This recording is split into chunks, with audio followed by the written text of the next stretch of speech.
Hi, it's me, Aime Austin. I am back. After this, maybe I'm going to be on a little hiatus. But I had to do a video this afternoon, and since my face is all even, I thought I should record before I go wash it off. So I am going to read you the first chapter of a book called Caged.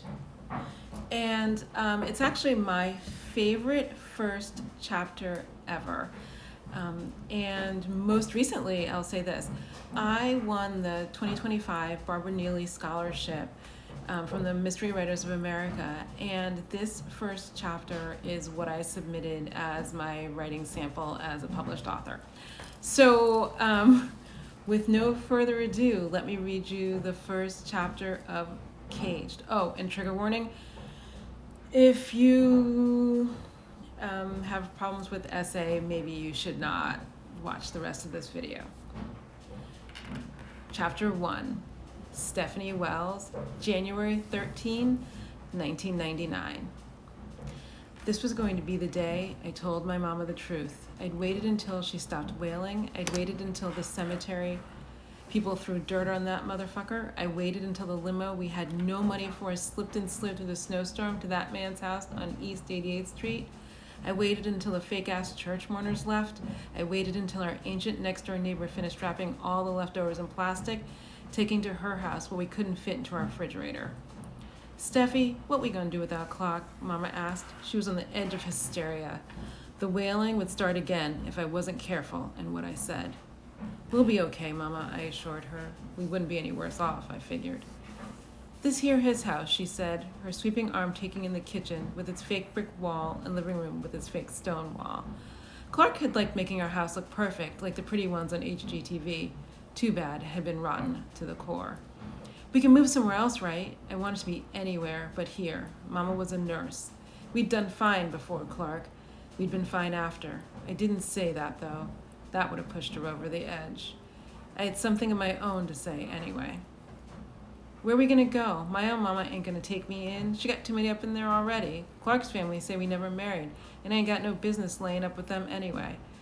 I'd waited long enough. I didn't want her to wind herself up. I didn't want her to go searching for a blunt to wind herself down. I wanted my mama, the one from when I was a little kid. I need to tell you something. My voice was whisper soft, but she had heard me. I knew she'd heard me because she looked at me out of the corner of her eye and stopped moving for a long beat. The wood chair scraped across the tile floor, ringing in my ears. For the first time in a week, my mama sat. She stopped talking. She rested her elbows on the table, cupped her head in her hands. Her eyes pushed me back. I felt for the fake bricks covering the far side of the kitchen and buried my finger between the thin masonry grooves, brushing against the unnaturally smooth mortar. Clark, how many times I gotta tell you to call him Daddy? He was more Daddy than the guy who made you, she said, her voice as rough and grating as the stone pushing against my arm. Daddy. That left a bitter taste in my mouth. I was still waiting for the day my real daddy would come and take me from this place. Maybe he'd have a new pretty wife who talked all soft and made big hot breakfast. I'd have a room with a pink canopy.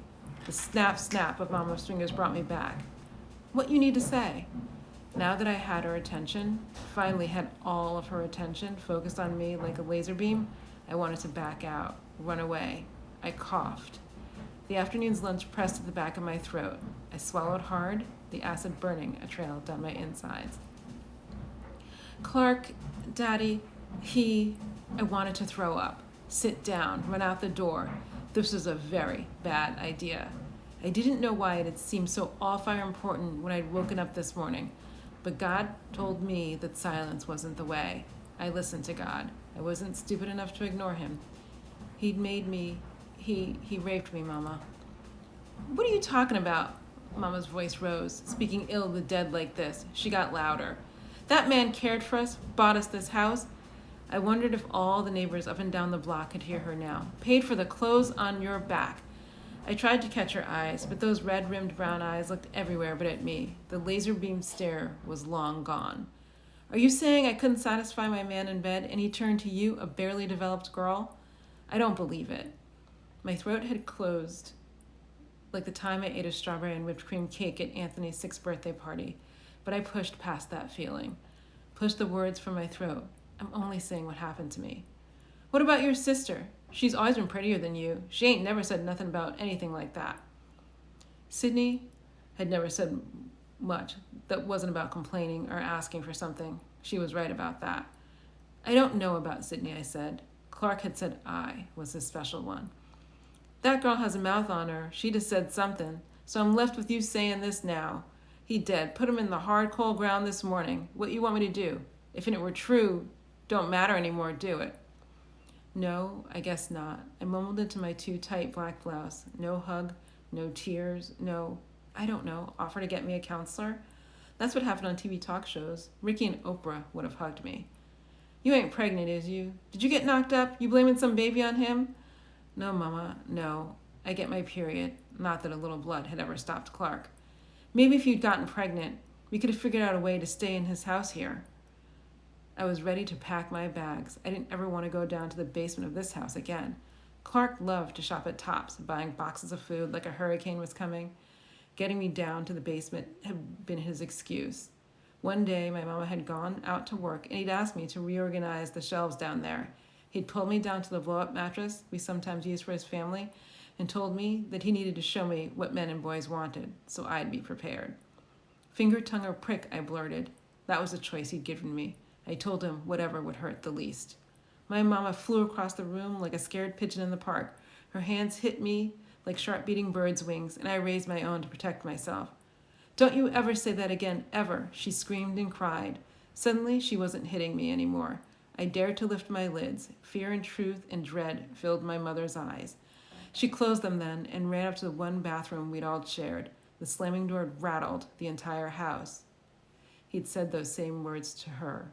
I knew then that she believed me.